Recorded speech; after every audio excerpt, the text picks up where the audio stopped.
ಕುಲೋದ್ಧಾರ ಸಮರ ಪ್ರಚಂಡ ಕುಲೋದ್ಧಾರ ಧೀರ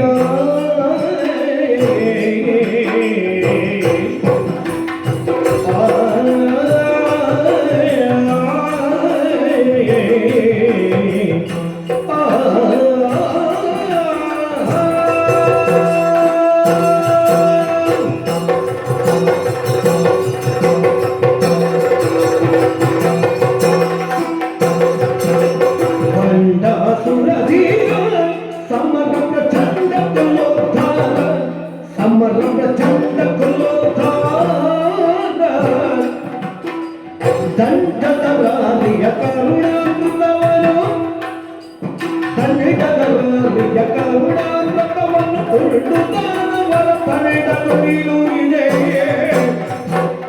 ಬಂದಾರ ಸಮರ ಪ್ರಚಂಡ ಧೀರ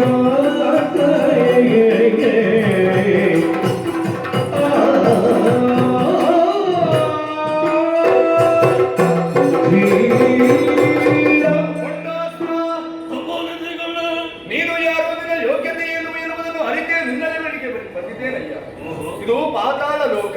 ಹೌದೇ, ಕಾಣುತ್ತಾ ಇದ್ದೇನೆ ನಿನ್ನನ್ನು. ನೀನು ವೀರನೂ ಹೌದು, ಶೂರನೂ ಹೌದು, ಧೀರನೂ ಹೌದು, ನೀನು ಮಾನ್ಯನೂ ಹೌದು, ಅಗ್ರಮಾನ್ಯನೂ ಹೌದು. ಆಶೀರ್ವಾದ ನಿಮ್ಮಂತವರು. ಅಯ್ಯ, ನಿನ್ನಲ್ಲಿಗೆ ನಾನು ಬರಬೇಕಾದರೆ ಉದ್ದೇಶವೇ ಇದೆ. ನಿನ್ನ ಯೋಗ್ಯತೆಯನ್ನು ಅರ್ಥ ಮಾಡಿಕೊಂಡೆ ಈ ದಾನವ ಸೇನೆಯನ್ನೆಲ್ಲ ಜೊತೆಯಾಗಿ ಕರೆದುಕೊಂಡು ಬಂದಿದ್ದೇನೆ. ಇವರು ದಾನವ ಸೇನೆ ಹೌದು. ಮಧ್ಯದಲ್ಲಿರುವ ಏನು ಇವರನ್ನೆಲ್ಲ ಯಾಕೆ ಕರ್ಕೊಂಡು? ಕಾರಣ ಉಂಟು. ಒಂದು ಹೊತ್ತಿನಲ್ಲಿ ಕಾಡು ಮೇಡುಗಳಲ್ಲಿ ಏನೂ ಇಲ್ಲದೆ ಅಲೆದಾಡಿಕೊಂಡು ಬದುಕುತ್ತಾ ಇದ್ದವರು ಇವರು. ಆ ಕಾಲಕ್ಕೆ ಇವರಿಗೊಂದು ಸರಿಯಾದಂತಹ ಸ್ಥಾನಮಾನವನ್ನು ಒದಗಿಸಿಬಿಡಬೇಕು ಎನ್ನುವಂತಹ ಉದ್ದೇಶದಿಂದ ಈಗ ಹಾಗೆ ಕಾಣುವುದಿಲ್ಲ ಅಲ್ವಾ? ಎಲ್ಲ ವ್ಯವಸ್ಥಿತರಾಗಿದ್ದ. ನೀವಿದ್ದಿ, ನಾನಿದ್ದೇನೆ. ವಿದ್ಯೆ ಇದೆ, ಸಂಸ್ಕಾರವಿದೆ, ಎಲ್ಲವೂ ಈಗ ಇದೆ ಇವರಿಗೆ. ವಿದ್ಯೆ ಕಲಿಸಿಕೊಟ್ಟಾಯಿತು, ಸಂಸ್ಕಾರ ಒದಗಿಸಿಕೊಟ್ಟಾಯಿತು, ಏನು ಇನ್ನೂ ನನ್ನಲ್ಲೇ ಇರಿಸಿಕೊಡುವುದಕ್ಕಾಗುತ್ತದ? ಮತ್ತೆ ನನಗೆ ಏನಾದರೂ ಒಂದು ಕೊನೆ ಮುಟ್ಟಿಸಬೇಕಲ್ವ ಇವರನ್ನು? ಮುಟ್ಟಿಸುವಲ್ಲಿಗೆ ಮುಟ್ಟಿಸಬೇಕಲ್ವ? ಆ ಕಾರಣದಿಂದಲಾಗಿ ನಾನು ಇವರಿಗೊಬ್ಬ ನಾಯಕರ ಹುಡುಕಾಟದಲ್ಲೇ ಇದ್ದೆ ನೋಡಿ. ನಾಯಕ? ಹೌದು. ಹೇಗೆ ಸಿಕ್ಕಿದ? ಸಿಕ್ಕಿದ. ಹೌದಾ? ನಾಯಕ ಒಬ್ಬ ಸರಿಯಾಗಿ ಸಮರ್ಥನಾಗಿ ಸಿಕ್ಕಿದರೆ ಮತ್ತೆ ದೊಡ್ಡ ತೊಂದರೆ ಅಲ್ವಾ? ಆ ಕಾರಣಕ್ಕಾಗಿ ಇಲ್ಲಿವರೆಗೆ ಬಂದದ್ದು ಅಂತ ನಾನು ಇಲ್ಲಿಗೆ ಯಾಕೆ ಬಂದದ್ದು? ನಾನು ಇಲ್ಲಿ ಕಾಯ್ತಾ ಇರುವುದರಲ್ಲಿ ಯಾರನ್ನು? ನನಗೆ ಯಾರಾದರೂ ಸಿಗ್ತಾರ? ಯಾವಾಗ ಸಿಗ್ತಾರೆ? ಯಾರು ಸಿಗ್ತಾರೆ? ಆ ಮೂಲಕವಾಗಿ ನನಗೆ ಏನಾದ್ರೂ ಮೇಲೆ ಹೋಗುವುದಕ್ಕಾಗುತ್ತದ ಅಂತ ನಿರೀಕ್ಷೆ ಹೇಳಿದ್ದೆ. ಈಗ ನನ್ನ ಮೇಲೆ ನಿನಗೆ ನಂಬಿಕೆ ಬರ್ತಾ ಇಲ್ವಾ? ಅಲ್ಲ, ನೀವೀಗ ಬಂದದ್ದು, ಈಗ ನೋಡಿದ್ದು ಈಗ ನಿನ್ನ ನಂಬಬೇಕು. ನನ್ನನ್ನು ಕಂಡ ಮೇಲೂ ನಿನಗೆ ನಂಬಿಕೆ ಬರ್ತಾ ಇಲ್ವಾ? ಶುಕ್ರಾಚಾರ್ಯರ ಮೇಲೂ ನಂಬಿಕೆ ಬರ್ತಾ ಇಲ್ವಾ ನಿನಗೆ? ಆಚಾರ್ಯರು ಅಲ್ಲ, ನನ್ನದೇ ತಪ್ಪ. ದಾನವರನ್ಗೆಲ್ಲ ಗುರುಗಳು ನಾನು ಅಂತ ಹೇಳುವಾಗಲೇ ನಾನು ತಿಳಿದುಕೊಳ್ಳಬೇಕಿತ್ತು.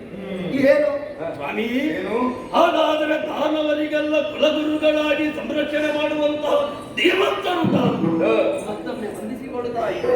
ಅವರಿಗೆ ಗುರು ಸಿಕ್ಕಿದ್ದಾರೆ, ಆದರೆ ನಾಯಕನ ಅನಿವಾರ್ಯತೆ ಉಂಟು ಅಂತ ಆಡುವುದು ನಾನು. ದೇವರೇ, ಅವರಿಗೆ ನಾಯಕ ಸಿಕ್ಕಲಿಲ್ಲ, ನನಗೆ ಇಷ್ಟವರೆಗೆ ಗುರು ಸಿಕ್ಕಲಿಲ್ಲ. ಈಗ ಎರಡು ಸಿಕ್ಕಾಯ್ತು. ಹೌದಾ? ಇದು ಯೋಚನೆ ಮಾಡುವುದು ಬೇಡ. ಹೇಗೆ? ಗುರು ನಾನು, ಅವರಿಗೆ ನಾನು, ನೀನು ನಾಯಕ. ನೀವು ಒಂದೊಂದು ಹೇಳುತ್ತೀರಿ. ಯಾಕೆ? ನಾಯಕ ಅಂದ್ರೆ ಹೇಗಿರಬೇಕು? ಹೇಗೆ?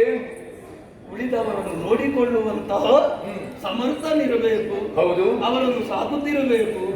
ನಾನೇ ಇಲ್ಲಿ ಮೇಲೆ ನೋಡ್ತಾ ಇದ್ದೇನೆ ಪಾತಾಳಕ್ಕೆ ಬಂದು. ಅವರನ್ನು ಎಲ್ಲಿಗೆ ಕರ್ಕೊಂಡು ಹೋಗುದು? ನನಗೆ ಮನೆ ಇಲ್ಲ ಮಾತಾಡಿ. ನಾನೇ ಈಗ ಎಲ್ಲಿಗೆ ಹೋಗುದು ಅಂತ ಚಿಂತನೆಯಲ್ಲಿದ್ದೇನೆ. ಇವರನ್ನು ಕರ್ಕೊಂಡು ಕಟ್ಟಿಕೊಂಡು ನಾನು ಏನು? ಬಂಡಾಸುರ ಒಂದು ಮೃಗವಿದೆ, ಕಸ್ತೂರಿ ಮೃಗ. ಅದರಲ್ಲೇ ಹೊಕ್ಕಳಲ್ಲೇ ಪರಿಮಳ ಹೊರಸೂಸುತ್ತಾ ಇರುತ್ತಾರೆ. ಎಲ್ಲಿಂದ ಪರಿಮಳ ಬರುವುದು ಅಂತ ಅದಕ್ಕೆ ಗೊತ್ತಿರುವುದಿಲ್ಲ. ಹುಡುಕುತ್ತಾ ಇರು. ಅದುವೇ ಅದೇ ರೀತಿ ನೀನಾಗಿ ಹೋದೆಯಲ್ಲ ಈಗ ಹೋಗಿ ಒಂದು ಮೃಗ ಅಂತ ಹೇಳುದು. ಮೃಗ ಅಂದ್ರೆ ಅದಕ್ಕೆ ಅದರ ಯೋಗ್ಯತೆ. ಈಗ ನಿನಗೆ ಬೇರೆ ಯೋಗ್ಯತೆ ಉಂಟು. ನಿನ್ನಲ್ಲೇ ಯೋಗ್ಯತೆ ಇದ್ದರೂ ಕೂಡ ಅದು ನಿನಗೆ ತಿಳಿಯದೆ ಹೋಯ್ತಲ್ವಾ ಅಂತ. ಯಾವುದು ಯೋಗ್ಯತೆ? ಎಲ್ಲಿದೆ? ಏನಿದೆ? ಸೃಷ್ಟಿ ಸೃಷ್ಟಿ ಸ್ಥಿತಿ ಲಯದ ಕಾರ್ಯವನ್ನು ಓರ್ವನೇ ಮಾಡಬಲ್ಲಂತಹ ಸಾಮರ್ಥ್ಯವನ್ನು ನೀನು ಹೊಂದಿದವ ಮರೆತು ಹೋಗಿ ನಿನಗೀಗ ಚಿಂತೆ ಇರುವುದು ಪುರ ಇಲ್ಲ, ಅರಮನೆ ಇಲ್ಲ, ಬೇಕಾದಂತಹ ಸುಖಭೋಗದ ಜೀವನವನ್ನು ಅನುಭವಿಸುವುದಕ್ಕೆ ವ್ಯವಸ್ಥೆ ಇಲ್ಲ ಅಂತ ಚಿಂತೆ ಅಲ್ವಾ?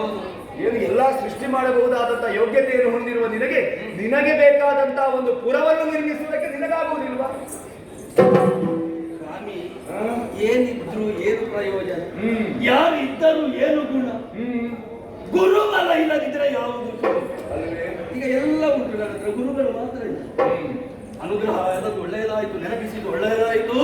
ಆದ್ದರಿಂದ ಭವ್ಯವಾದ ದಿವ್ಯ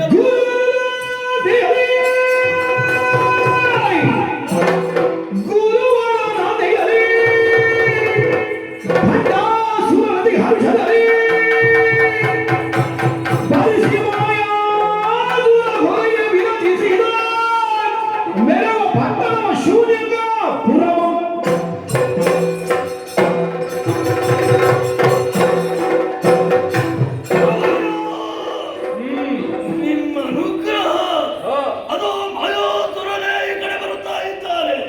ಅವರ ಮೂಲಕವಾಗಿ ದಿವ್ಯವಾಗಿರುವಂತಹ, ಭವ್ಯವಾಗಿರುವಂತಹ, ವ್ಯವಸ್ಥಿತವಾಗಿರುವಂತಹ, ದೊಡ್ಡದಾಗಿರುವಂತಹ ಪಟ್ಟಣವನ್ನು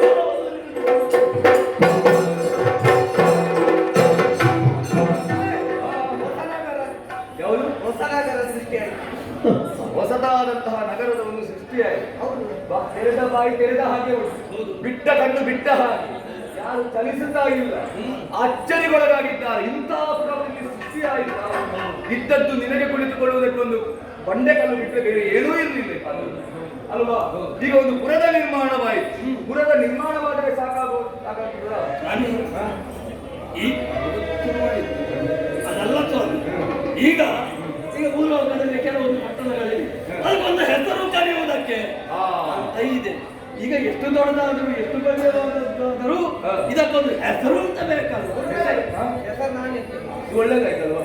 ನನ್ನ ಶಿಷ್ಯವರ್ಗ ಬಿಡ್ಲಿಕ್ಕಿಲ್ಲ, ಸಿದ್ಧರಿದ್ದಾರೆ ಅದಕ್ಕೆಲ್ಲ. ಇದಕ್ಕೆ ಗುರುಪುರ ಅಂತ ಇಲ್ವಾ?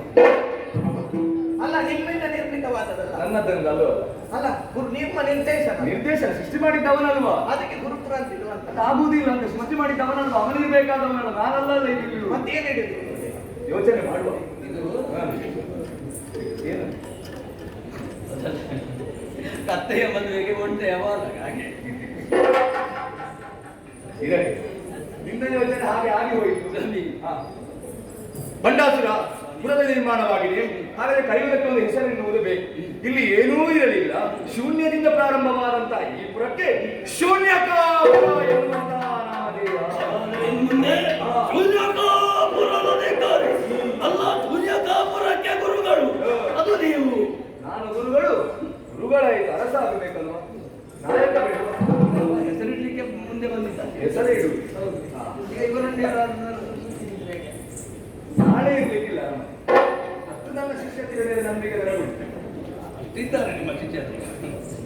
ಏನೇ ಇದೆ ಇವರಲ್ಲಿ ಯಾರನ್ನಾದರೂ ಆರಿಸಿದ್ರೆ ಸಾಧ್ಯವೇ ಇಲ್ಲ. ಅವರೇ ಆಗುವುದಾದ್ರೆ ಅಲ್ಲೇ ಒಂದು ಪುರ ನಿರ್ಮಾಣ ಮಾಡಿ ನಾನು ಅಲ್ಲೇ ಅವರನ್ನು ಅರಸರನ್ನು ಆರಿಸುತ್ತಾ ಇದ್ದೆ. ಇಲ್ಲಿಗೆ ಬಂದದ್ದು ಕಾರಣ ಏನು? ನೀನೇ ಅರಸನಾಗಬೇಕು ಉದ್ದೇಶ. ಅವರಿಗೆ ನಾಯಕ ಮಾತ್ರವಲ್ಲ, ಅರಸನಾಗುವುದಕ್ಕೂ ನಾನು ಅರ್ಹನಿದ್ದೇನೆ. ಹೌದು. ನಿಮ್ಮ ಅನುಗ್ರಹ ನೀವು ಹೇಳಿದ ಮೇಲೆ ಅಲ್ಲ ಅಂತ ಒಳ್ಳೆ ಅಂತ ಹೇಳುವುದಕ್ಕಿದೆ. ಗಣ ಅಂತ ಒಂದು ಸಿಂಹವಿಷ್ಟರ ಏರಿಕೋ ಏರಿಕೋ.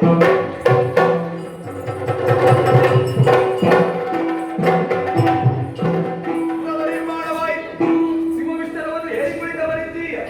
ಹಾಗೆಂದು ಈಗ ಸಿಂಹವಿಷ್ಟರವನ್ನು ಏರುವಂತಹ ನಿನಗೆ ಪಟ್ಟಾಭಿಷೇಕ ಆಗುವುದು. ಶುಭ ಮುಹೂರ್ತದಿ ಪಟ್ಟ ಕಟ್ಟಿದ ಭಾಗವ ವಿಭವದಿ ಬಂದ ಸುರನಿಗೆ ಪ್ರಭುವೆಂದು ಮಂತ್ರಪೂರ್ವಕ ಕಲಶೋದಕ ಅಭಿಷೇಕವನ್ನು ಮಾಡಿ ಬಳಿಕ ಶುಭ ಮುಹೂರ್ತದಿ ಪಟ್ಟ ಕಟ್ಟಿದ ಭಾಗವ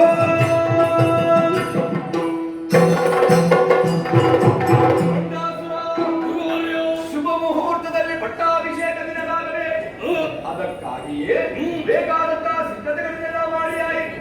ಸಪ್ತ ಸಾಗರಗಳ ಜಲವನ್ನು ತಂದು ಅಭಿಷೇಕ ಸುಮಂಗಳೆಯರೆಲ್ಲ ನಿನಗೆ ಆರತಿಯನ್ನು ಬೆಳಗಿದ್ದಾರೆ. ಸಂತೋಷ ತಾನೇ? ಸಂತೋಷವಾಗಿ ಈಗ ತೊಡಿಸಬೇಕಾದದ್ದು ಮುತ್ತಿನ ಕಿರೀಟ. ವನಜ ಪೀಠನು ಹಿಂದೆ ಕನಕ ಕಶ್ಯಪಗಿದ್ದಾರೆ. ದಿನಕರ ತೇಜಲಿ ಮೆರೆವ ಅನುಪಮ ಜೀವರತ್ನದ ಮಕುಟವ ದಾನವ ಶಿರಕಿ ಧನಾಚಾರ್ಯ. ವನಜ ಪೀಠನ ಹಿಂದೆ ಕನಕ ಕಶ್ಯಪಗಿದ್ದ. ಮಂಡಾಸುರ ಗುರುವರ್ಯ ಪಟ್ಟಾಭಿಷೇಕದ ಸಾಂಕೇತಿಕವಾಗಿ ಮುತ್ತಿನ ಕಿರೀಟವಿದು. ಅದೆಷ್ಟೋ ಕಾಲದಿಂದ ನನ್ನಲ್ಲೇ ಇದು ಇತ್ತು, ಯಾರಿಗೂ ಕಾಣಿಸದ ರೀತಿಯಲ್ಲಿ ಇದನ್ನು ಇಟ್ಟಿದ್ದೆ. ಯಾಕೆ ಇದನ್ನು ತೊಟ್ಟುಕೊಳ್ಳುವಂತಹ ಯೋಗ್ಯತಾವಂತನಾಗಿ ಬೇಕಾಗಿತ್ತು.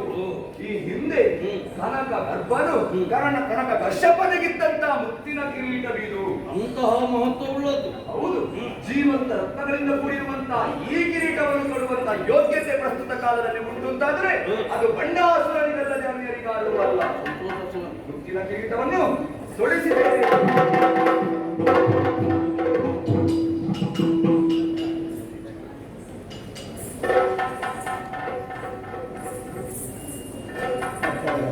ಪಟ್ಟದ ಗತಿಯನ್ನು ಕೈಗಿಟ್ಟಿದ್ದೇನೆ, ಇಂದ್ರವನ್ನು ತೊಡಿಸಿದ್ದೇನೆ. ಸಂತೋಷ ತಾನೇ? ಸಾಕೆ ಮಂತ್ರಿಮಂಡಲದ ನಿರ್ಮಾಣವಾಗಬೇಕು ಅಲ್ವಾ? ಅಮಿತಾಗ್ರ, ಕುಟಿಲಾಕ್ಷ, ಇನ್ನನೇಕ ಮಂದಿ ಇದ್ದಾರೆ. ಅವರಿಗೆ ಕೊಡಬೇಕಾದಂತಹ ಸಕಲ ಪೀಠವನ್ನು ಅವರಿಗೆ ಸ್ಥಾನಮಾನವನ್ನು ಒದಗಿಸಿಕೊಟ್ಟಿದ್ದೇನೆ. ಒದಗಿಸಿಕೊಂಡು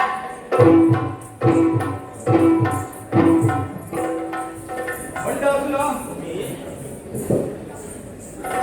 ಪಟ್ಟಾಭಿಷೇಕವೇನೋ ಆಯಿತು. ಜೀವನಕ್ಕೆ ಹೊಂದಿಸಿತು ನಡೆಯ ದಾರಿ ಎನ್ನುವುದು ಬೇಡವೇ? ಹೇಳುತ್ತೇನೆ. ನೀತಿಗಳ ಪರಿಕ ಶುಕ್ರಾಚಾರ್ಯ ಒಲಿತು ತಿಲಕ ಕೇಳು. ಇಳೆಯಲ್ಲಿ ಸದಾಚಾರ ಸತ್ಕೀರ್ತಿಯನು, ಇಳೆಯಲ್ಲಿ ಸದಾಚಾರ ಕೆಲಸ ಕೀರ್ತಿಯನು ಪಡೆದಗದು ಮೇಲೆ ಬಾಳು.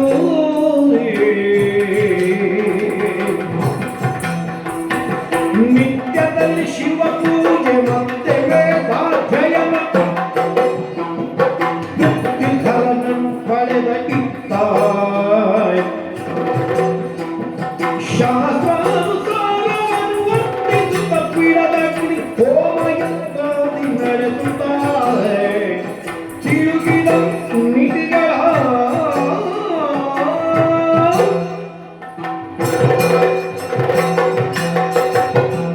ಒಬ್ಬ ವ್ಯಕ್ತಿಯಾದವನ ಜೀವನವೆನ್ನುವುದು ಸಾರ್ಥಕಗೊಳ್ಳಬೇಕಾದರೆ ನಡೆ ಸಚಾರಿತ್ಯದಿಂದ ಕೂಡಿರಬೇಕು. ಹೇಗೋ ಬದುಕುವುದಾದರೆ ಸಾಮಾನ್ಯ ಒಂದು ಪ್ರಾಣಿಯು ಬದುಕಿ ಹೋಗುತ್ತದೆ. ಕೇವಲ ಹಸಿವಿಗಾಗಿ ಬದುಕುವುದು, ದೇಹದ ಕೀಟೆಯನ್ನು ತೀರಿಸಿಕೊಳ್ಳುವುದಕ್ಕಾಗಿ ಬದುಕಬೇಕಾದ್ರೆ ಪ್ರಾಣಿಗಳ ಜೀವನವಾಗಿ ಹೋಗುತ್ತದೆ. ಆ ರೀತಿ ಒಬ್ಬ ವ್ಯಕ್ತಿಯಾದವರ ಜೀವನ ಆಗಕೂಡದು. ಮನನಶೀಲವಾದಂತಹ ವ್ಯಕ್ತಿತ್ವವನ್ನು ಹೊಂದಿದ ಕಾರಣದಿಂದಾಗಿ ಮಾನವ ಎನ್ನುವಂತಹ ರೀತಿಯಲ್ಲಿ ಗುರುತಿಸಲ್ಪಟ್ಟವರಿರುತ್ತಾರೆ ಮಾನವರು. ಅದೇ ರೀತಿಯಲ್ಲಿ ನಮಗೆ ಒಂದು ಬದುಕುವುದಕ್ಕೆ ನಡೆ ಎನ್ನುವುದು ಇರುತ್ತದೆ. ಅದನ್ನು ತಪ್ಪಿ ನಾವು ಯಾವತ್ತು ವ್ಯವಹರಿಸಕೂಡದು. ಇಷ್ಟರವರೆಗೆ ಸಾಧನೆಯ ಪದದಲ್ಲಿಯೋ ಅಥವಾ ಸಂಸ್ಕಾರಯುತವಾದಂತಹ ಜೀವನವನ್ನು ಸಾಗಿಸುವುದಲ್ಲಿಯೋ ನಿನ್ನ ಜೀವನವನ್ನು ತೊಡಗಿಸಿಕೊಂಡವರು ನೀನಾಗಿದ್ದೀಯ. ಅದನ್ನು ಯಾವತ್ತು ತಪ್ಪಬಾರದು. ಅನೇಕ ಮಂದಿ ನಿನಗೆ ಬಂದು ಹೇಳಿಕೊಡುವವರು ಇರಬಹುದು. ನಾವು ಒಳ್ಳೆಯ ದಾರಿಯಲ್ಲಿ ನಡೆಯುತ್ತಾ ಇರುವಾಗ ನಮ್ಮಲ್ಲಿ ಸಂಪತ್ತು ಉಂಟು ಅಂತಾದರೆ ಸಾಕು, ಬೇಕಾದಷ್ಟು ಬಂದು ಕಿವಿಯಲ್ಲಿ ಆಡುವವರು ಇದ್ದಾರೆ, ಕೆಟ್ಟ ದಾರಿಯನ್ನು ಸೂಚಿಸುವವರು ಇದ್ದಾರೆ. ಆದರೆ ನಾವು ನಡೆಯುವಂತ ದಾರಿ ಯಾವುದು ಎನ್ನುವುದನ್ನು ನಾವು ಮೊದಲಾಗಿ ಯೋಚನೆ ಮಾಡಬೇಕಾಗುತ್ತದೆ. ದಾನವ ವೀರ ನೀನು, ದಾನವ ನಾಯಕ ನೀನು. ಈ ಹಿಂದೆ ದಾನವರು ಅಳಿದು ಹೋಗುವುದಕ್ಕೆ ಕಾರಣವಾದದ್ದು ಯಾವುದು? ದೇವತೆಗಳ ಮೇಲಿನ ಹಗೆತನವೆನ್ನುವುದು. ಅದು ನಮಗೆ ಬೇಡ. ಯಾಕೆ? ದೇವತೆಗಳ ಹಗೆತನವನ್ನು ಕಟ್ಟಿಕೊಂಡಂತ ಯಾರು ಇಷ್ಟರವರೆಗೆ ದೇವಲೋಕದಲ್ಲಿ ಉಳಿದವರಿಲ್ಲ. ದೇವಲೋಕದಲ್ಲಿ ಆಳ್ವಿಕೆ ನಡೀತಾ ಇರುವುದು ಈಗಲೂ ದೇವೇಂದ್ರನದ್ದೇ, ಬೇರೆ ಯಾವ ರಾಕ್ಷಸನದ್ದು ಅಲ್ಲಿ ಆಳ್ವಿಕೆ ನಡೀತಾ ಇಲ್ಲ. ಹಾಗಿದ್ದರೆ ಏನು? ಅಲ್ಲಿಗೆ ಹೋದವರು ಉಳಿಯುವುದಿಲ್ಲ, ಅಳಿದು ಹೋಗುತ್ತಾರೆ. ನಾವು ರಾಕ್ಷಸರೆಂದಾದ ಮಾತ್ರಕ್ಕೆ ದುಷ್ಟರ ಮೇಲಿನ ಹಗೆತನವನ್ನು ದೇವತೆಗಳ ಮೇಲೆ ಹಗೆತನವನ್ನೇ ಕಟ್ಟಿಕೊಂಡು ಬದುಕಬೇಕು ಎನ್ನುವಂತಹ ಯಾವುದೇ ನಿಯಮಗಳಿಲ್ಲ. ಅದನ್ನು ತಪ್ಪಿ ಸರಿದಾರಿಯಲ್ಲಿ ನಡೆದಂತಾಗಲೇ ನಿನಗೆ ಭಗವಂತನ ಸಾಕ್ಷಾತ್ಕಾರ ಒದಗಿ ಬರುವುದು ಸಹಜವಾದ. ಹಾಗೆಂದು ನಿನ್ನನ್ನು ಅನುಗ್ರಹ ಮಾಡಿರುವಂತಹ ಆ ಪರಮೇಶ್ವರ ಅವನ ಜ್ಞಾನವನ್ನು ಯಾವತ್ತು ಬಿಡಕೂಡದು. ಯಾಗ ಇತ್ಯಾದಿಗಳನ್ನ ಮನ ಮಾಡಬೇಕು. ಇನ್ನೊಂದು ಯೋಚನೆ ನಿನಗೆ ಪ್ರಾರಂಭದಲ್ಲಿ ಆಡುತ್ತೇನೆ. ಹೆಣ್ಣಿನ ಸಹವಾಸ ಅಪರಾಧವನ್ನು ಪರನಾರಿಯನ್ನು ಬಯಸಬೇಡ. ಅಧಮತನದ ದಾರಿಯನ್ನು ನೀನು ಹಿಡಿಯಬೇಕಾಗುತ್ತದೆ. ಇದೆಲ್ಲ ಎಚ್ಚರಿಕೆ ಇದೆ. ಅದರ ಜೊತೆಯಲ್ಲಿ ಭಗವಂತನ ಆಶೀರ್ವಾದ, ನನ್ನ ಆಶೀರ್ವಾದ ನಿನ್ನ ಮೇಲೆ ಯಾವತ್ತೂ ಇರುತ್ತೆ. ಒಂದು ದಾರಿ ತಪ್ಪಿದೆ ಅಂತಾದರೆ ನಾನೇ ಪೀಠವನ್ನೇರಿಸಿರುವಂತ ಶಿಷ್ಯನೆಂದು ನೋಡುವುದಕ್ಕಿಲ್ಲ. ಶಾಪವಾಕ್ಯವನ್ನಾದರೂ ನುಡಿದೇನು. ಅಷ್ಟೇ ಅಲ್ಲದೆ ನಿನ್ನ ಸಾವಿಗೆ ನಾನೇ ಕಾರಣ. ನಿಮ್ಮ ಆಶೀರ್ವಾದ ಎಲ್ಲಿ ನಿಂತು ಲೋಪ ಬಾರದ ರೀತಿಯಲ್ಲಿ ನಾನು ನಡೆದುಕೊಂಡು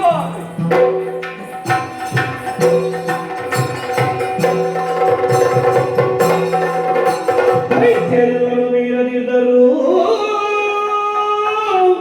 ನಿತ್ಯ ಮಗಳನ್ನು ಗುರುವಲ್ಲಿದ್ದರೆ ಶೂನ್ಯ ಕಾಪುರ ಸತ್ವದಲ್ಲಿ ಶೋಭಿಸಿತು. ಮೇವ ಸವಿತೃಶ್ಯಾಶ್ರಮದ ತೆರದಲ್ಲಿ ದೈತ್ಯರೆಲ್ಲರೂ ಮೀರದಿದ್ದರು.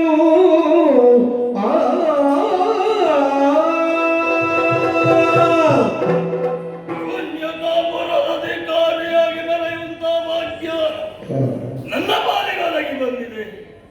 ನನ್ನ ಪ್ರಭುತ್ವವನ್ನ ಪ್ರಸಿದ್ಧಿಯನ್ನ ಕೇಳಿ ತಿಳಿದಿರುವಂತ ಅದೆಷ್ಟೋ ಸಾಲವರಲ್ಲ ಈ ಕಡೆಗೆ ಬರುತ್ತಾ ಇದ್ದಾರೆ. ಇಲ್ಲ ಆಶ್ರಯವನ್ನು ಹೊಂದಿದ್ದಾರೆ, ಸಂತೋಷದಿಂದ ಜೀವನವನ್ನು ಸಾಗಿಸುತ್ತಾ ಇದ್ದಾರೆ.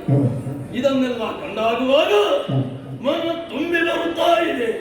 ಶೂನ್ಯಕಾ ಪಟ್ಟಣದ ಮಹಾಸಭೆಯನ್ನು ಇಟ್ಟಿಸಿದಾಗ ಅವರವರ ಆಸನದಲ್ಲಿ ಆಸೀನರಾಗಿ ಸಭೆಗೆ ಶೋಭೆಯನ್ನು ಉಂಟು ಮಾಡಿದ್ದಾರೆ. ಏನದು ಹೇಳೋದು?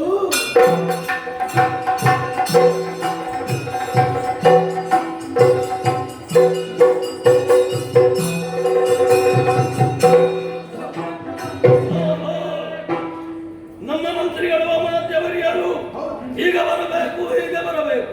ನಿಮ್ಮ ಸಲಹೆ ಸೂಚನೆ ನಿಮ್ಮ ಸಹಕಾರದಿಂದಲಾಗಿ ಈ ರೀತಿಯಾಗಿ ಕಂಗೊಳಿಸುತ್ತಾ ಇದೆ ನಮ್ಮ ಪುರ. ಏನಾದರೂ ವಿಶೇಷ ಇದ್ರೆ ಕೇಳು ಬಂಡ ಸುರನುಡಿಯ ಸುವಿಶಾಲ ಕೀರ್ತಿಯುಕ್ತ ದಾನವರೆಯ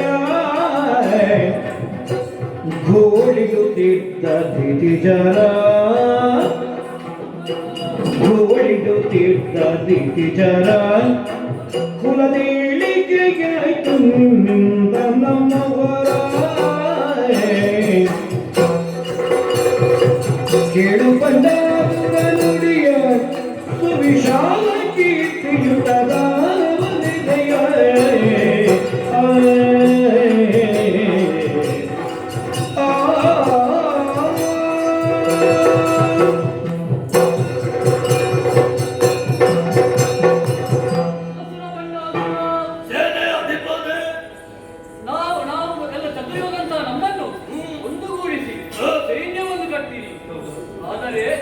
ನೀನು ಕೊಟ್ಟಂತಹ ವೃತ್ತಿಯನ್ನು ಅನುದಿನವೂ ಪೂರೈಸುತ್ತಾ ಇದ್ದವರು ನಾವು.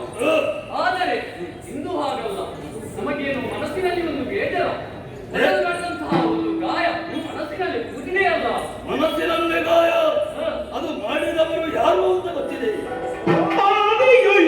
ರಕ್ಷಿಪೇ ಎನ್ನುತ್ತ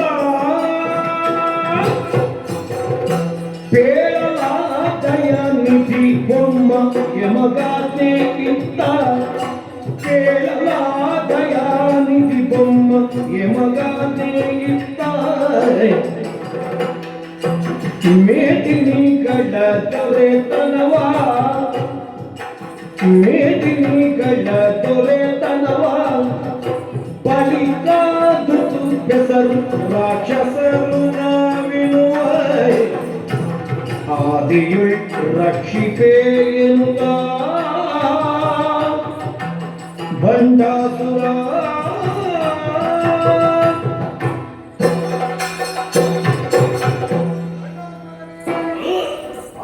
ಬ್ರಹ್ಮದೇವರು 2 ವರ್ಗಗಳನ್ನು ಸೃಷ್ಟಿಸಿದ್ದಾರೆ.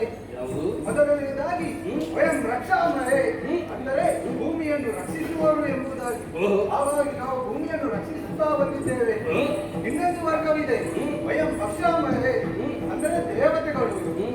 ನಾವು ಭೂಮಿಯನ್ನು ರಕ್ಷಿಸುವಂತಹ ವೇಳೆಯಲ್ಲಿ ದೇವತೆಗಳ ಶಕ್ತಿ ದಿನದಿಂದ ದಿನಕ್ಕೆ ಹೆಚ್ಚಾಗುತ್ತಾ ಹೋಗುತ್ತಾ ಇದೆ. ಇದರಿಂದಾಗಿ ನಮ್ಮನ್ನು ಅವರು ಕೆಳಗಿಳಿಸುತ್ತಾ ಬಂದಿದ್ದಾರೆ. ಇದಕ್ಕೆಲ್ಲ ಕಾರಣ ಆ ಶ್ರೀಹರಿ.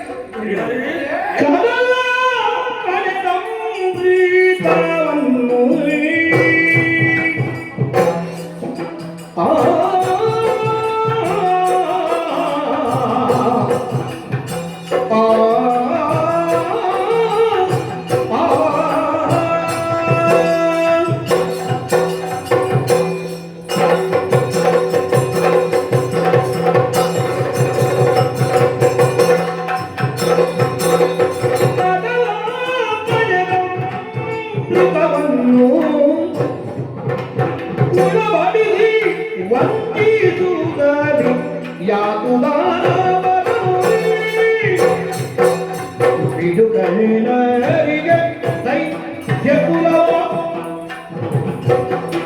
ಬಿಡುಗಲಿನರಿಗೆ ದೈತ್ಯ ಕುಲವ ನಾಶಪಡಿಸಿ ತಾನೀಗ ಗರ್ವದಿ ಹರಿಮೆರವ ನಾಶಪಡಿಸಿ ತಾನೀಗ ಗರ್ವದಿ ಹರಿಮೆರವ ಕಡಲ ಕಡೆದಮೃತವನ್ನು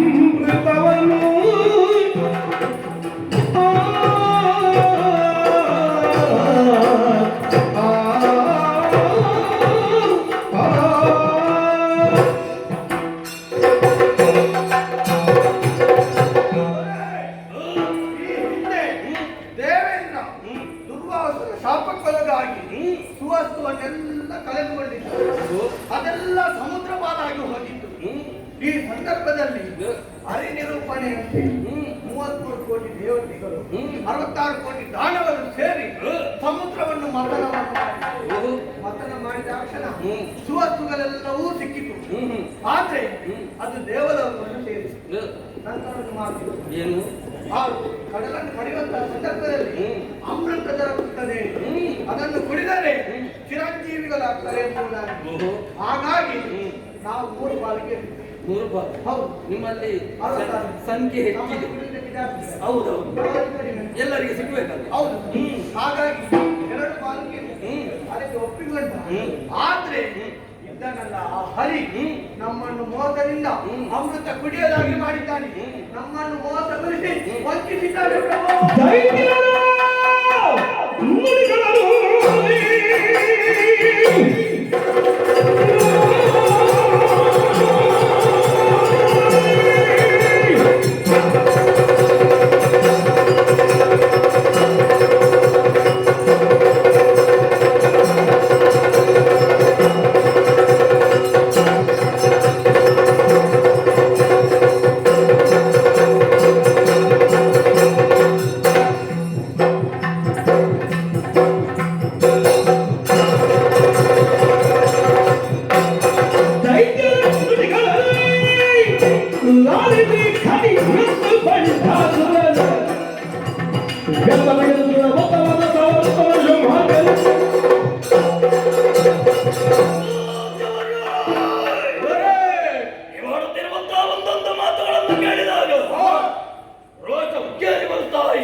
ದೇವತೆಗಳು ಹೂವಿನಂತ ಮನಸುಳ್ಳವರು ಸುಮರತರು ಎಂಬುದಾಗಿ ಹೇಳುತ್ತಾ ಬಂದವರು.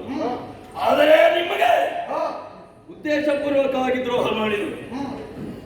ಸರಿಯಾಗಿ ದುಡಿಸುವಲ್ಲೇ ನಿಮ್ಮನ್ನು ಬಳಸಿಕೊಂಡರು. ಸಂಭಾವನೆ ಕೊಡಲಿಲ್ಲ. ಅದಕ್ಕೆ ಅವರಿಗೆ ನಿರ್ದೇಶನ ಮಾಡುವುದಕ್ಕೆ, ರಕ್ಷಣೆ ಮಾಡುವುದಕ್ಕೆ ಅವರೆಲ್ಲ ನನಗೆ ಲಕ್ಷ್ಯವೇ ಅಲ್ಲ. ಹೌದು, ನಾವೆಲ್ಲ ಉತ್ತಮರು, ಒಳ್ಳೆಯವರು ಅಂತ ಹೇಳಿಕೊಳ್ಳುವವರು.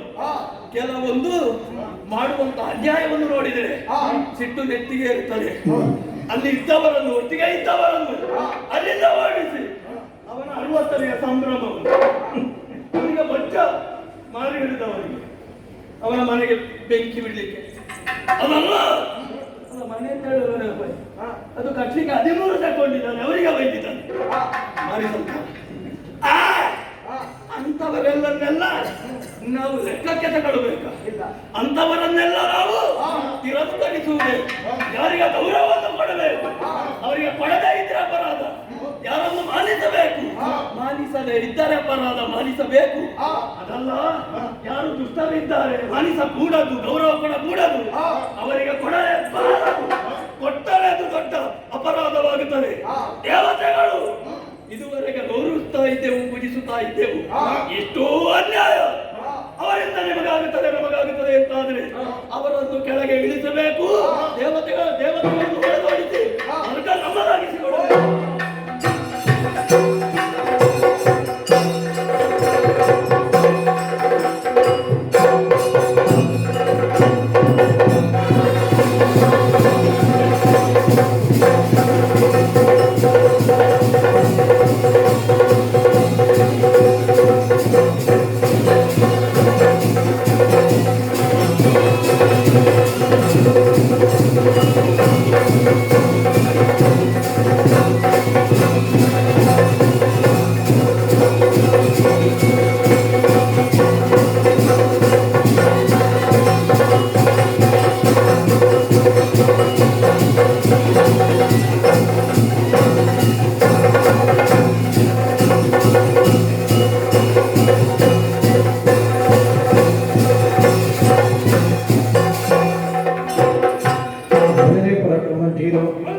ಇರುವಂತಹ ಸ್ಥಳ ದೇವೇಂದ್ರ ಎಂಬುವರಾಗಿ ಗೋಳದ ವಿತ್ತ ವಿಚಾರ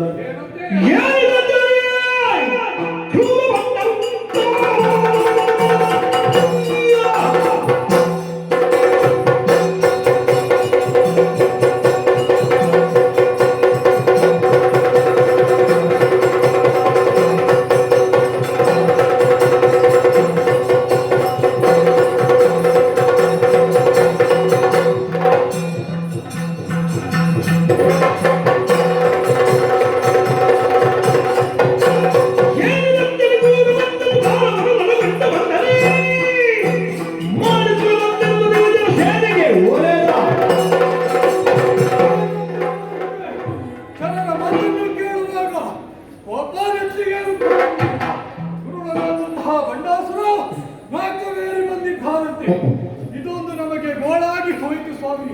ಯಾಕೆ ಹೇಳಿ, ಭೂಮಿಯಲ್ಲಿ ಹುಟ್ಟಿದಂತಹ ಪ್ರತಿಯೊಬ್ಬ ದಾನವನ್ನು ಕೂಡ ಹುಟ್ಟಿದಾಕ್ಷಣ ನೋಡುವುದು ಮೇಲೆ, ಯಾವಾಗ ನಾಕಕ್ಕೆ ದಾಳಿ ಮಾಡುವುದು, ಯಾವಾಗ ಸುರವನ್ನು ಹೊಡೆದೋಡಿಸುವುದು ಎನ್ನುವ ಹಾಗೆ. ಹಾಗಾಗಿ ಬಂಡತನದಿಂದ ಬಂದಂತಹ ಬಂಡರನ್ನು ಎದುರಿಸಬೇಕು ಎಂದು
ಬಿರುದ ಯಾವ ಹಾಗೆ ಒಂದೇ ಕಡೆಗೆ ನೋಡ್ಬೇಡ.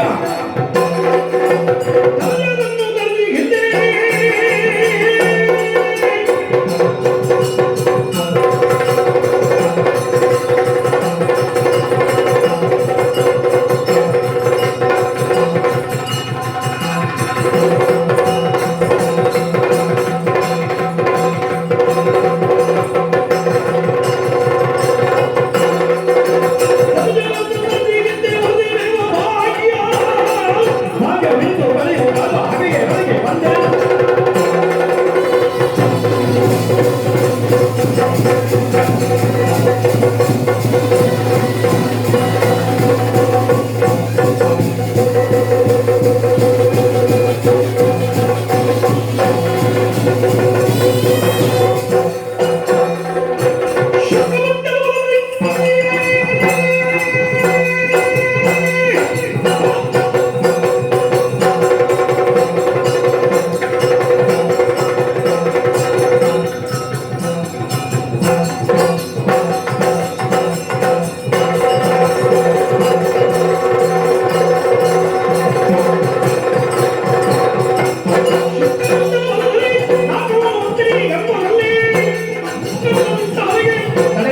ತಡೆಯುವ ಮಾಯ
ನಿರ್ನಾಮ ಮಾಡುತ್ತಾ ಬಂದವನು ನೀನು. ಹೌದು, ಆದರೆ ಇನ್ನು ಅದೇನು ಎಂಬುದಾಗಿ ಸ್ವಪ್ನದಲ್ಲಿಯೂ ಎಣಿಸಬೇಡ. ನೋಡು, ಅಸಂಖ್ಯ ವಾಹಿನಿಗೆ ವ್ಯಾಪಾರನಾಗಿ ಒಡೆಯರಾಗಿ ಪೂಜ್ಯತಾಪುರದಿಂದ ಬಂದವನು ನಾನು. ಅಂಡಾತುರ ಎಂಬುದಾಗಿ ನನ್ನ ಹೆಸರು. ಇಲ್ಲಿರುವಂತ ಅಧಿಕಾರವನ್ನು ಒಪ್ಪಿಸು. ಶತಕೃತುಗಳಿಂದ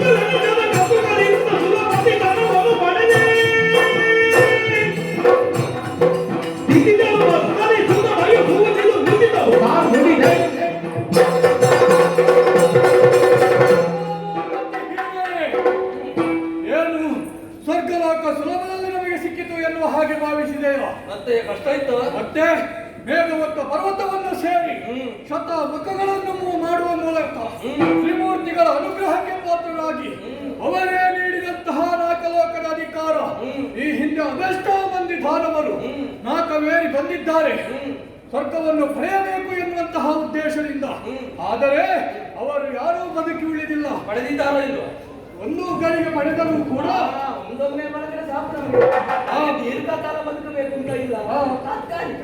ಆದರೆ ಅದು ನಿಶ್ಚಿತ ಅಲ್ಲ, ಯಾವತ್ತಿಗೂ ನಿಶ್ಚಿತ ಅಲ್ಲ. ಮತ್ತೆ ಸ್ವರ್ಗಲೋಕ ಪಡೆದೆ ನಿನಗೆ ಉಳಿಸಿಕೊಳ್ಳುವುದಕ್ಕೆ ಅರ್ಹತೆ ಆದ್ರೂ ಇತ್ತ? ಯಾಕೆ? ಇಂಥದ್ದನ್ನೆಲ್ಲ ಸಮುದ್ರ ಪಾಲನ್ನಾಗಿಸಲಿದೆ. ಹೌದು, ಆದರೆ ಅದು ನಮ್ಮ ಪರಿಶ್ರಮದಿಂದ ಮತ್ತೆ ಬರಲಿಲ್ವ ನಮ್ಮ ಮನೆಗೆ? ಪರಿಶ್ರಮ ಎಷ್ಟು ದುಡ್ಡಿದ್ದಾರೆ ಹೌದು. ಅವರ ಮುಖ ನೋಡುವುದು ಗೊತ್ತಾಗ್ತದೆ. ಈಗಲೂ ಹೇಳ್ತಾ ಅವರಿಗೆ ಏನಾದ್ರೂ ಕೊಟ್ಟಿದೆಯಾ ನೀನು? ಈಗಲೂ ಹೇಳ್ತಾ ಇದ್ದೇನೆ, ಏನು? ನಾಲ್ಕವನ್ನು ಪಡೆಯುತ್ತೇನೆ ಎನ್ನುವ ಹಾಗೆ ಮುಂದುವರಿದು ಬಂದಂತಾದ್ರೆ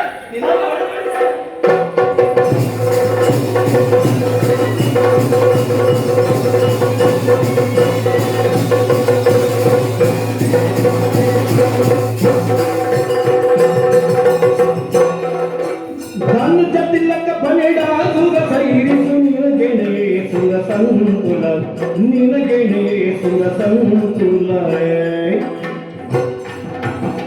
ರಣ ವಿಕ್ರಮಿ ಬಿನುಗರ ಗಿರಿದರೆ ರಣ ವಿಕ್ರಮಿ ಬಿನುಗರ ಗಿರಿದರೆ ಬಿನಿಯೊಳು ಕೀರ್ತಿ ನಿನಗಿಲ್ಲ ಕಂಜ ತಿಲಕ ಬನೆಡ ಸುರ ಸೈರಿಸು ನಿನಗೆಣೆ ಸುರ ಸಂಕುಲ ನಿನಗೆಣೆ ಸುರ ಸಂಕುಲ ಕಂಜ ತಿಲಕ ಕಂಜ ತಿಲಕ. ನಿನ್ನನ್ನು ನೋಡುವಾಗ ನನಗೆ ಏನು ಹೇಳಬೇಕು ಅಂತಲೇ ಗೊತ್ತಾಗುದಿಲ್ಲ. ನೀನೇನು ಹೇಳ್ಬೇಕು? ಯಾಕೆ ಹೇಳು? ಅದೆಷ್ಟೋ ತಪಸ್ಸನ್ನು ಪಡೆದವನು ನಿನ್ನ ತಂದೆಯಿಂದಲೇ. ಈ ಲೋಕದಲ್ಲಿ ನೀನು ಯಾರು? ಧನುಜ ತಿಲಕ ಅಂತಹ ನೆಗಳ್ತೆಯನ್ನು ಪಡೆದವನು ನೀನು. ಈ ಸಂದರ್ಭದಲ್ಲಿ ಈ ಬಡಪಾಯಿಯ ಮುಂದೆ ಹಾರೋದ ಬಡಪಾಯಿ ಮತ್ತೆ ಇವನಲ್ಲಿ ಏನುಂಟು? ಮಹಾಮಂಚಕ. ವಂಚಕ ಅಲ್ಲ. ಈ ಕಾಲದಲ್ಲಿ ನೀನು ಮಾಡುವುದು ಸರಿಯಲ್ಲ ಅಂತ ಹೇಳ್ತಾ ಇದ್ದೇನೆ. ನಾನು ಮಾಡಬೇಕಾಗಿ ಬಂತು ಸ್ವಾಮಿ. ನಮ್ಮವರಿಗೆ ಅನ್ಯಾಯ ಆದಾಗ ನಿಮ್ಮವರಿಗೆ ಅನ್ಯಾಯ ಎಲ್ಲಿ ಆಗಿದೆ ಹೇಳು? ಸಮುದ್ರ ಮಥನದ ಕಾಲದಲ್ಲಿ ಅವರಿಗೆ ಸಿಕ್ಕಬೇಕಾದ ಯಾವುದೇ ಸವಲತ್ತು ಸಿಕ್ಕಲಿಲ್ಲ, ಕೊಡ್ಲಿಲ್ವ? ಓಹೋ, ಅದೇ ಸಿಕ್ತು ನನಗೆ. ಸಮುದ್ರ ಮಟ್ಟದಲ್ಲಿ ನೀವು ಮಾಡಿದ್ದು ಸರಿ ಅಂತ ಹೇಳ್ತಾ ಇದ್ದೀರಿ ಈಗ? ಈಗ ನೀವು ಸರಿ ಮಾಡುವುದಕ್ಕೆ ತಪ್ಪು ಮಾಡುವುದಕ್ಕೆ ಹೇಳುವುದಕ್ಕೆ ಬಂದದ್ದು ಹಾಗಲ್ಲ. ಈ ಕಾಲದಲ್ಲಿ ನಾವು ಏನನ್ನು ಎಸಗಬೇಕು ಅದು ಬಹಳ ಮುಖ್ಯವಾಗಿರುತ್ತದೆ. ಈಗ ನೋಡು, ಇವನು ಬಡಪಾಯಿ, ನಿನಗೆ ಇಂತಹ ಈ ಸ್ವರ್ಗವನ್ನು ಸೃಷ್ಟಿಸುವ ಸಾಮರ್ಥ್ಯ ನಿನ್ನದಿಲ್ವಾ? ನಿನಗೆ ನಿನ್ನ ಚಂದ ಬರೆ ಕೊಡ್ಲಿಲ್ವಾ? ಹಾಗಾಗಿ ನಿನ್ನ ಸಾಮರ್ಥ್ಯ ಉಂಟು ಹೌದು ತಾನೆ? ಇವನಲ್ಲಿ ಏನುಂಟು? ಕೇವಲ ಒಂದು ಸ್ವರ್ಗ ಇದೆ. ಸಾಮರ್ಥ್ಯ, ಪರಾಕ್ರಮ ಅದರ ವಿಷಯವಲ್ಲ. ನಮ್ಮವರಿಗೆ ಇವನಿಂದ ಅನ್ಯಾಯ ಆಗಿದೆ. ಅನ್ಯಾಯ ಆಗಿದೆ. ಸಮುದ್ರ ವರ್ತಿಸುವಂತಹ ಸಂದರ್ಭದಲ್ಲಿ ನಮ್ಮವರು ದುಡಿದಿದ್ದಾರೆ. ಅವರಿಗೆ ತಕ್ಕ ಫಲ ಸಿಕ್ಕಲಿಲ್ಲ, ಇವನಿಂದ ಕೊಡಲ್ಪಡಲಿಲ್ಲ ಎಂಬುದೇ ನನಗೆ ಸಿಟ್ಟು. ಆ ಕಾರಣದಿಂದ ದಂಡೆತ್ತಿ ಬಂದು ಇವನನ್ನು ಸೋಲಿಸಿದೆ. ಈಗ ನಿನಗೆ ಏನು ಬೇಕು ಹೇಳು, ಅದು ನಾನು ಕೊಡಿಸ್ತೇನೆ. ಇವನನ್ನು ಹೊಡೆದೊಡಿಸ್ತೇನೆ. ಇಲ್ಲಿ ಅಧಿಕಾರ ನನಗೆ ಬೇಕು. ಅವನದ್ದೇ ಅಲ್ವಾ ಇದು? ಹೌದು, ಅವನು ಕಷ್ಟಪಟ್ಟು ಪಡೆದಲ್ವಾ? ಹಾಗಾಗಿ ಅವ ಕಷ್ಟಪಡ್ಲಿ, ಅವ ಏನು ಬೇಕು, ಅವ ಸತ್ತ ಮನಸ್ಸಿಂದ ನನಗೆ ಅವನದ್ದು ನೀನು ಬದುಕಿದ್ರೆ ಸಾಕು. ಹೌದು. ಅಲ್ಲ? ಓಹೋ, ಹಾಗಾಗುವುದಿಲ್ಲ. ಈ ಕಾರಣದಲ್ಲಿ ನಾನೇ ಬಂದಿದ್ದೇನೆ. ಬ್ರಹ್ಮದೇವರೇ ಬಂದಾಗ ನೀನು ತಿಳಿದುಕೊಳ್ಬೇಕು ಸ್ವಲ್ಪ. ಹಾಗಾಗಿ ನಿನಗೆ ಏನು ಬೇಕು ನಾನು ಕೊಡಿಸ್ತೇನೆ ಅವನ ಮುಖಾಂತರ. ನಿಮ್ಮ ಮೂಲಕವಾಗಿ ನಾನು ಕರುಣಾ ದೃಷ್ಟಿಯನ್ನು ಬೀರಬೇಕು ಅವನ ಮೇಲೆ. ಬಡಿಬಾರ್ದು ಇಲ್ಲಿ ಇರಲಿ. ಹೌದು, ನನ್ನ ಅಡಿಯಾಳಾಗಿ ವಾಡಿ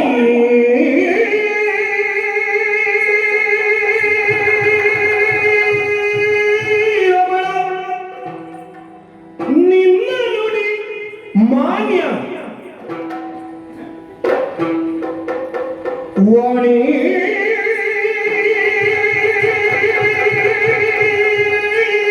ರಮಣ ನಿನ್ನ ನುಡಿ ಮಾನ್ಯ ಎನಗೆ ಗಿರ್ವಾಣವೀವುದು ನಂದನವನ ಅಪ್ಸರೆಯರ ಇಂದ್ರಾಣಿಯಂ ಸಹಿತ ಕಪ್ಪವ ಬಳಿಕ ಸಂಧಾನ ಕೊಪ್ಪುವೇನು ಇಂದ್ರಾಣಿಯಂ ಸಹಿತ ಕಪ್ಪವ ಬಳಿಕ ಸಂಧಾನ ಕೊಪ್ಪುವೆನು ತಾನೆನು ತನಿ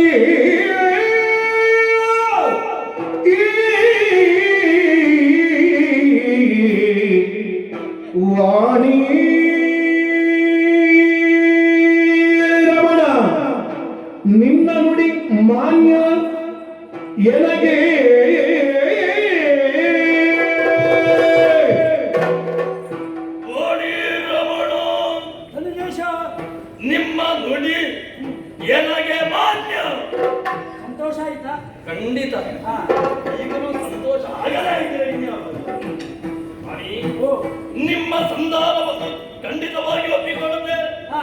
ಆದರೆ ನನಗೆ ಸಿಕ್ಕಬೇಕಾದ ಅಲ್ಲ, ನಾನು ಕೇಳಿದಂತಹ ಆ ವಸ್ತುಗಳು ನನಗೆ ದೊರಕಬೇಕು. ಇಂತಹ ವಸ್ತುಗಳೇ ಬೇಕು ನಿಮಗೆ. ಹಾಗೆ ಸ್ವರ್ಗಲೋಕದಲ್ಲಿರುವಂತಹ ನಂದನವನ ಅದು ನನಗೆ ಬೇಕು, ನನ್ನದಾಗಬೇಕು. ನಂತರವನ ಬೇಕು. ದೇವೇಂದ್ರ, ನೀನು ಸದಾಕಾಲ ತಿರುಗಾಡಿ ಆಗಿದೆಯಲ್ಲ, ಈ ಕಾಲದ ಅವನಿಗೆ ಬೇಕಲ್ಲ ಯಾವುದು? ನಂದನವನ. ನಂದನವನ ಹಾ. ನಮ್ಮ ತಿರುಗಾಟಕ್ಕೆ ಇದ್ದದ್ದು ಅದು ಒಂದೇ. ಈಗ ನೀನು ಕೊಡದಿದ್ರೆ ನೀನು ತಿರುಗಲಿಕ್ಕೆ ಬಿಡುದಿಲ್ಲ ಅವನು. ಹೌದು. ಹಾ. ಆಗ್ಲಿ ನೀವು ಹೇಳಿದ ಮೇಲೆ ಹೋಗ್ಬಿಟ್ಟ? ಮತ್ತೆ ಒಂದು ಅಂತು ಸಾಲದು. ಮತ್ತೆ ಸಮಯಕ್ಕೆ ಸರಿಯಾಗಿ ವಾರಾಂಗನೆ ಅಪ್ಸರ ಸ್ತ್ರೀಯರು ಹಾ. ತಕ್ಕ ದಿಮ್ಮಿ ನೋಡ್ತೀಯ ನೀನು?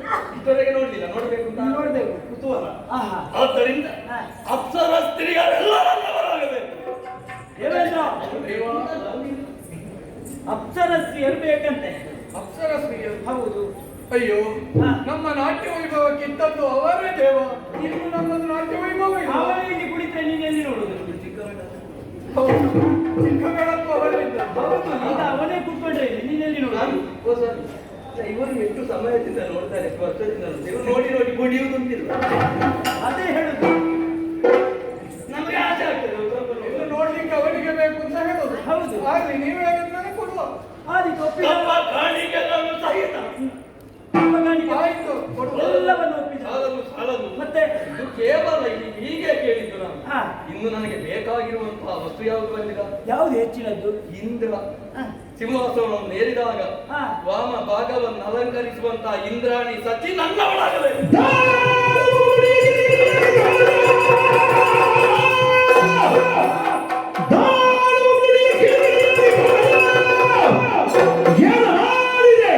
ದುಷ್ಟ ದುರಂಕಾರಿ ಮತಿಹೀನ ಮೊದಲು ಇಂದ್ರಾಣಿಯು ಕೇಳುವುದೇ ನಿನ್ನ ಬೆದರಿಗೆ ತಕ್ಕ ನುಡಿದೆ ಫಲ ಫಲ ತೊರೆದು ಎಂದ.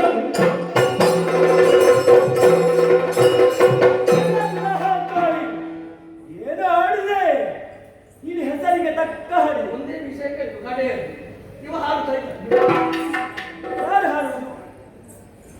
ಏನು ಹಾಡಿದೆ ನೀನು? ಬ್ರಹ್ಮದೇವರಿಗೆ ಏನಾಯ್ತು ಅಂತ ಏನು ಅದು ಆಗದೆ ಇರ್ತದ? ನೀನು ಯಾರ ಮಗ?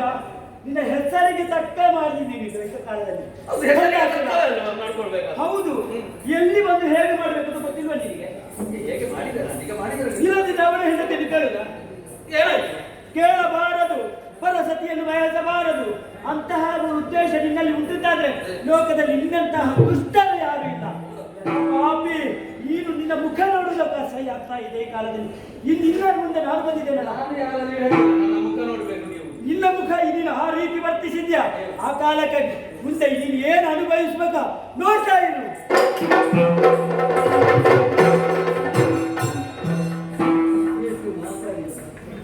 ಎಂತ ಮಾತಾಡಿದ್ರೆ ನನಗೆ ಸ್ಪಷ್ಟ ಆಗಿದೆ. ಅವ ಬೈದನ್ನು ನನಗೆ ಎಂತ ಅವಸ್ಥೆ. ನಾನು ಕೇಳಿದ್ದು ಇಂದ್ರನ ಮಾಡದಿ ಸಜಿಯನ್ನು ಕೊಡ್ಲಿಕ್ಕೆ. ಇವ ಯಾಕಪ್ಪ ಇವನ ಹೆಂಡತಿಯನ್ನು ನಾನು ಕೇಳಿದ್ದೇನೆ. ಇವನ ಹೆಂಡತಿಯನ್ನು ಕೇಳಿದ್ರೆ 6 ರೂಪಾಯಿ ಸರಿ. ಎಂತ ಅವಸ್ಥೆ ಇವರಿಗೆ ಅಂದ್ರೆ ಯಾರು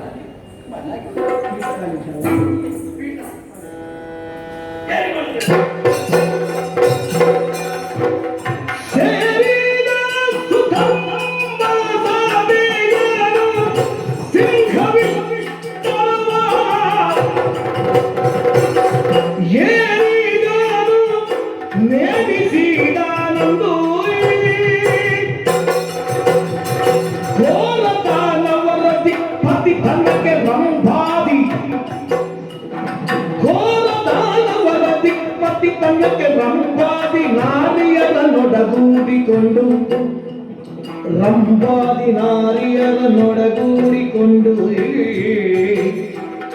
ಸೇರಿದದು ತಮ್ಮ ಸಭೆಯ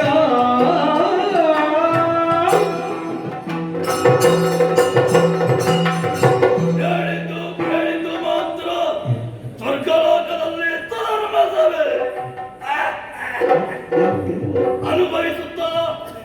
ಅನುಭವಿಸುತ್ತಾ ಇದ್ದೇನಲ್ಲ ಈಗ. ಕಣ್ಣು ಮನಸ್ಸು ಸಂತೋಷಗೊಳ್ಳುತ್ತಾ ಇದೆ. ಇವರೇ ಅಪ್ಸರ ಸ್ತ್ರೀಯರು. ನಾಟ್ಯ, ಗಾಯನ, ಆಹಾ ಆಹಾ ವೀಣಾ ವಾದನ. ಒಂದಲ್ಲ ಒಂದು ದಿವಸ ನೋಡಬೇಕು ಅಂತ ಇತ್ತು. ಅದೇ ಇದುವರೆಗೆ ಒದಗಿ ಬರಲಿಲ್ಲ. ಬಂದಿದ್ದೇನೆ, ಸಂತೋಷಗೊಂಡಿದ್ದೇನೆ. ನಮ್ಮವರೆಲ್ಲ ಸಂತೋಷದಿಂದ ವಿಜಯೋತ್ಸವವನ್ನು ಆಚರಿಸುತ್ತಾ ಇದ್ದಾರೆ. ನೋಡೋಣ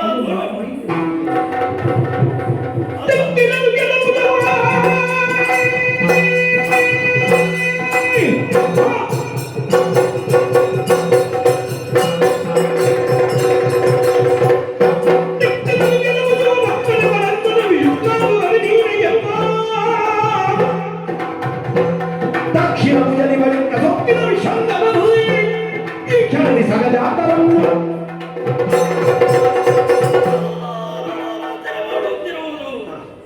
ಸ್ವರ್ಗ ಮಧ್ಯ ಪಾತಾಳ ದುನಿಯಕ ಪಟ್ಟಣ ಇದೆಲ್ಲದಕ್ಕೂ ನಾವು ಏಕಾಂಗಿಯಾಗಿ ಸಂಭ್ರಮಿತರಾಗಿದ್ದೇವೆ.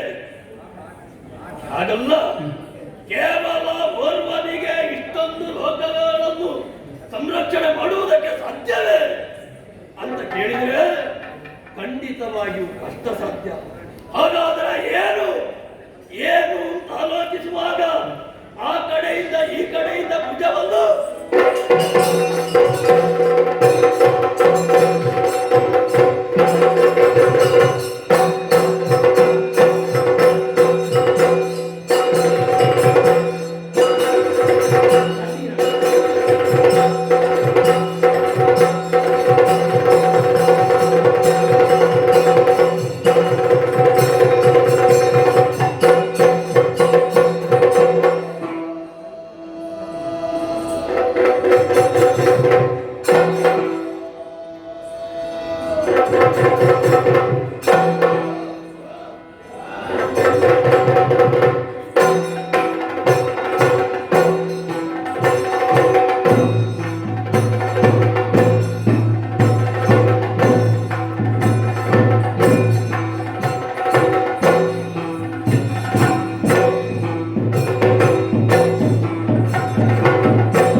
ನಿರ್ಣಯದಿ ಪೂರೈಸಿ ನಿನ್ನಾಳೆ ಬಗೆದ ಮೇಲೆ ನರೆಂದು ವಿಶುಕ್ರ ನುಡಿದ.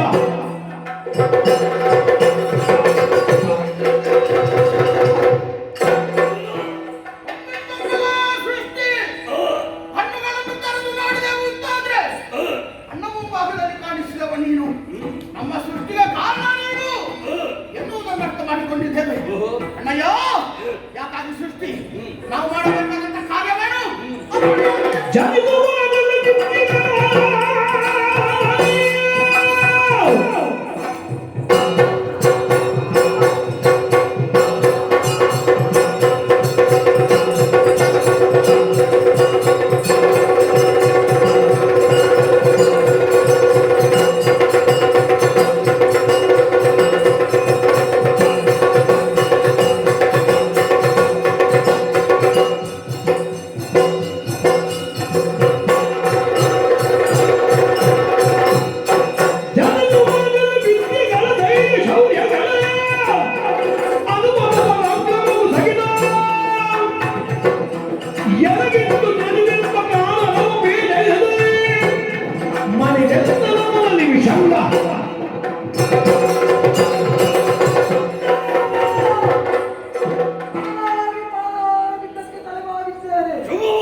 ಹುಟ್ಟಿದಂತಹ ನಿನಗೆ ಎಂಬುದಾಗಿ ಹೆಸರನ್ನಿರಿಸಿದ್ದೇನೆ. ಬಲಭುಜದಿಂದ ಸಂಚರಿಸಿರುವಂತಹ ನಿನಗೆ ವಿಷಂಗ ಎಂಬುದಾಗಿ ಹೆಸರಿಸಿದ್ದೇನೆ. ನನಗೆ ಸಾಧ್ಯವಿಲ್ಲ ಅದನ್ನು ನಿಭಾಯಿಸುವುದಕ್ಕೆ ಎನ್ನುವ ದೃಷ್ಟಿಯಿಂದ ನಿಮ್ಮನ್ನು ಸೃಷ್ಟಿಸಿದ್ದೇನೆ. ವಿಷಂಗ ಸೇರು ಅಲ್ಲಿ ನಿನ್ನದಾಗಿರುವಂತಹ ಆಳ್ವಿಕೆಯನ್ನು ಸುಸಾಂಗವಾಗಿ ನೆರವೇರಿಸು. ಭೂತಲವನ್ನು ಸೇರು, ಭೂಲೋಕವನ್ನು ಸೇರು. ಅಲ್ಲಿ ನನ್ನ ಆಜ್ಞೆಯಂತೆ ನೀನೇ ವ್ಯವಹರಿಸು.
ನಾನು ಹೋದ ಕಾಲಕ್ಕೆ ಅಲ್ಲಿರುವವರು ಯಾರು ಉರಗಾಲಿಗಳು.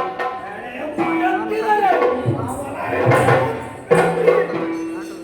ಇನ್ನ ಕಾಲಕ್ಕೆ ಬರೋದಾಗಿ ನಾವು ಮಾಡುತ್ತೇವೆ. ಧೈರ್ಯದ ನುಡಿಯನ್ನು ಕೇಳಿದ ಮನಸ್ಸಿಗೆ ಸಂಶಯ ಅಣ್ಣ, ನಾವು ಇಬ್ಬರಿದ್ದೇವೆ. ಆದ್ರೆ ಯಾಕೋ ಏನು ಮನಸ್ಸಿನಲ್ಲಿ ಒಂದು ಆಸೆ. ತಂಗಿ ಬೇಕಣ್ಣ, ತಂಗಿ ಬೇಕಣ್ಣ. ಇಬ್ಬರಿಗಾಗಿ ಒಂದು ತಂಗಿ. ಇವರು ಬೇಕು ಅಂತ ಕೇಳುವಾಗ ಇನ್ನೇನು ಅದನ್ನು ಅವಮಾನ ಮಾಡಿದೆ. ಈಗ ಪುಣ್ಯದಿಂದ ಇಬ್ಬರು ಸೃಷ್ಟಿ ನಾನು ಬೇಡ ಸಂಕಲ್ಪ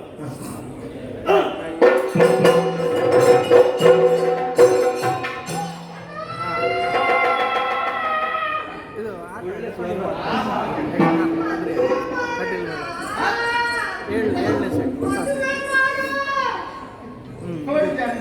ನಮಗೆ ಇದು ಮದುವೆ ಆಗಲಿಲ್ಲ. ನಾವು ನೋಡಿದಾಗ ಕರ್ತವ್ಯ ಅಂತ ಕೇಳಿದ. ಹೌದಲ್ಲ ಅವಳು ಹಾಗಲ್ಲ, ಅಣ್ಣ ಮದುವೆ ಮಾಡು. ಮದುವೆ ಮಾಡು.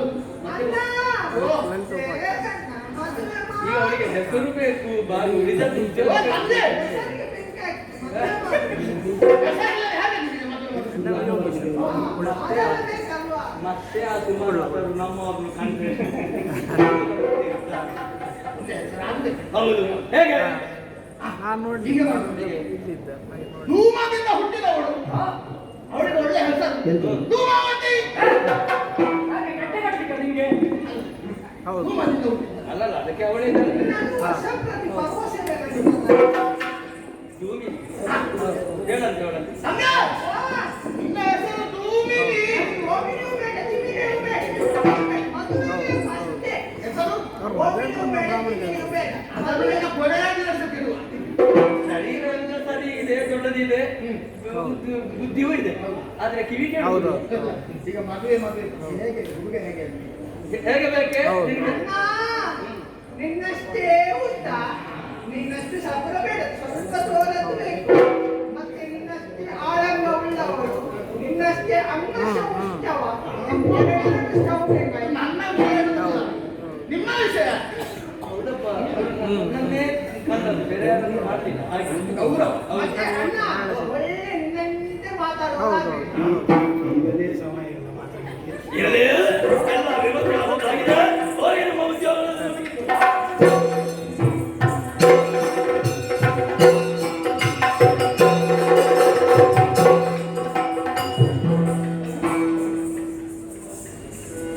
ಭಕ್ತಾಭಿಮಾನಿಗಳಲ್ಲಿ ವಿನಂತಿ, ನಾಳೆಯ ದಿನದಂದು ನಮ್ಮ